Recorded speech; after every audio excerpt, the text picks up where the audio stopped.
In the past, GPT 3.5, I believe, has been powering our Copilot, but as of today, we are now featuring local LLMs in our Copilot. So this is a really exciting launch for us.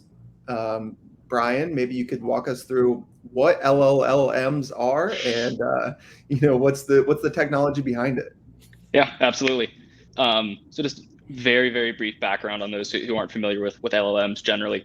The LM, language model part of that, is simply just a machine learning model that outputs a sequence of words given some input sequence. So think ChatGPT, and that's the most kind of ubiquitous case that everyone thinks of here with the first LLMs. And so a large language or language model scaled up is just one that's been trained on much more data, has many more parameters, it's capable of knowing much more information and giving that back to the user.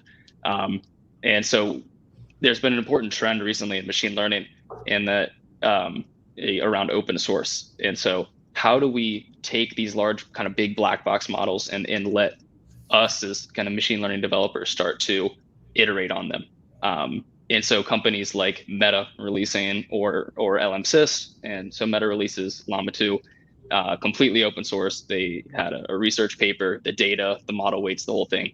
This was pretty groundbreaking, as opposed to OpenAI kind of keeping it locked up, and they have their own reasons for that. But Meta releasing these has allowed us to take that and put it on a user's hardware, which is pretty incredible. So now we can customize that model fully as we see fit, and a big part of that is attaching your personalized data to it in a process called retrieval augmented generation, which I'm sure Sava would talk a lot about here and our other integration teams. But having access to an open source non-black box model allows us to attach these smaller modules to it that customize it, personalize it based on your data. And so it's this open source trend has been pretty incredible for us, and opens the door for developers to personalize the models for their use cases and on the strength of their hardware, and it opens a lot of doors for us.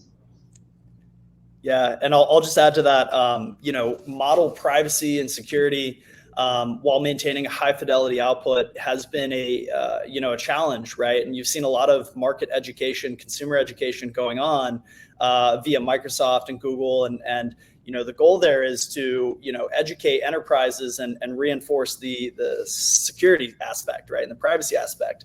You've got all the drama around the GitHub Copilot and the lawsuits and all that stuff. But for us, we're doing a lot of enterprise pilots, and the best way to kind of convince them, hey, look, this thing is secure, it is private, and we're going to respect that, is to just turn off your Wi-Fi and have all the capabilities that you know and love about Pieces right there on device. I'll say as well, we have been working for quite some time to build our own Edge ML that does all the enrichment and the tagging and the embeddings and all the like. But, I think that we are looking at how enterprises are going to expect the ability to bring their own large language models. And so we've not only focused on, making models edge capable, but also to making them modular and extensive on top of our platform. So we'll talk about that a bit more, but yeah, pretty interesting stuff going local.